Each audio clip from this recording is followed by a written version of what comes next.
నమస్తే, welcome to yo-yo TV. ఈసారి ఎన్నికల్లో గెలుపే లక్ష్యంగా పెట్టుకుంది వైసీపీ. రెండోసారి సీఎంగా ప్రమాణ స్వీకారం చేసేందుకు జగన్ తీవ్ర స్థాయిలో శ్రమిస్తున్నారు. కీలక నేతలు పార్టీని వీడుతున్నా ప్రజలే నా బలం అంటూ ప్రచారంలో దూసుకెళ్తున్నారు. అయితే జగన్ను అడ్డుకునేందుకు కాంగ్రెస్ అధిష్టానం షర్మిల బాణాన్ని వదిలింది. దీంతో ఏపీ రాజకీయాల్లో షర్మిల ఇప్పుడు సంచలనంగా మారింది.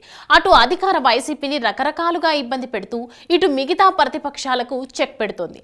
అధికార వైసీపీని రకాటంలో పెట్టేలా మాట్లాడుతూ తీవ్ర దుమారం రేపుతోంది. ఈ క్రమంలోనే షర్మిలకు చెక్ పెట్టేలా చర్యలు తీసుకోవాలని రాష్ట్ర బీజేపీకి సూచనలు అందించినట్లు తెలుస్తోంది.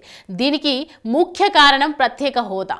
రాష్ట్ర విభజన సమయంలో ఆంధ్రప్రదేశ్కు ప్రత్యేక హోదా దక్కుతుందని ఆశించారు. ఆ తర్వాత అధికారంలోకి వచ్చిన వైసీపీ కూడా ప్రత్యేక హోదా సాధన కోసం ప్రయత్నిస్తామని హామీలు ఇచ్చింది. అయితే అధికారంలోకి వచ్చిన తర్వాత గత 4 ఏళ్లుగా రాష్ట్రంలో ఈ ప్రత్యేక హోదా అంశం పెద్దగా చర్చకు రాలేదు. తాజాగా ఏపీ కాంగ్రెస్ చీఫ్ బాధ్యతలు చేపట్టిన వైఎస్ షర్మిల మాత్రం ఈ ప్రత్యేక హోదా అంశాన్ని మరోసారి తెర మీదకి తీసుకొచ్చారు. ఈ అంశంపై ఆమె ఇటు వైసీపీ ప్రభుత్వాన్ని అటు కేంద్రంలోని బీజేపీ ప్రభుత్వంపై ప్రశ్నల వర్షం కురిపిస్తున్నారు. వైసీపీ అధినేత ముఖ్యమంత్రి తన అన్న అయిన వైఎస్ జగన్ ను ఉద్దేశించి హోదా విషయంలో కేంద్రం మెడలు వంచుతామని చెప్పారు. కానీ ఇప్పటి వరకు హోదా తీసుకురాలేదంటూ తీవ్ర విమర్శలు చేస్తున్నారు. మరోవైపు ఆంధ్రప్రదేశ్లో వైఎస్ షర్మిల నియామకంతో దూకుడు పెంచిన కాంగ్రెస్ లోక్సభలో కూడా ఈ అంశాలపై చర్చ లేవనెత్తుతోంది.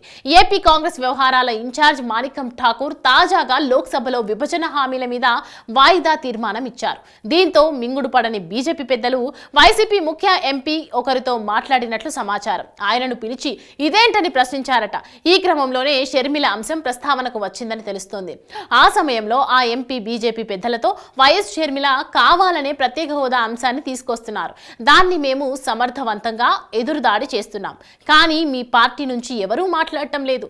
అలాగే జరిగిన ఎన్నికల్లో తీవ్ర నష్టం వస్తుందన్నట్లుగా సమాచారం. దీంతో ఢిల్లీ బీజేపీ పెద్దలు షర్మిల మీద ఎదురుదాడి చేయాలని ఏపీ బీజేపీ నేతలకు చెప్పినట్లు తెలుస్తోంది. దీంతో ఇకపై షర్మిలపై ఒక వైసీపీ నేతలే కాదు బీజేపీ నేతలు కూడా ఎదురుదాడికి దిగే అవకాశాలు కనిపిస్తున్నాయి.